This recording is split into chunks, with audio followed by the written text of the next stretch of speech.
I've worked for the last 2 years really on UK data and what the impacts within the UK are. There are impacts first on earnings and on economic growth, and those are the market measured impacts in the aggregate measured in GDP, gross domestic product.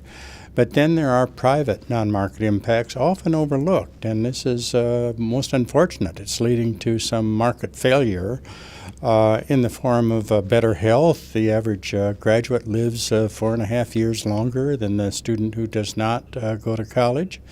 And there are impacts in the form of better child health, child cognitive development, happiness. My friend Richard Laird has done a lot of work on happiness, and you bet higher education does contribute up to a point. There's a limit, but to happiness.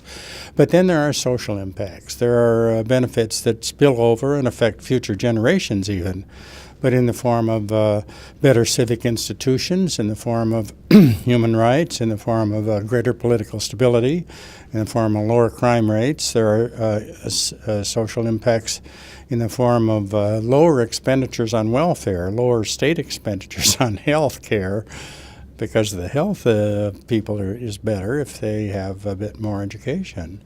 And then the most important impact probably is on the creation of new ideas, the generation of new ideas, and not just there's a whole work now, a lot of work going on now on the endogeneity of new ideas, how the idea creation is a function of the number of graduates. And so these are people who don't just create new ideas, they're the ones that can understand the journal articles and apply them and use them. They can adapt the new ideas.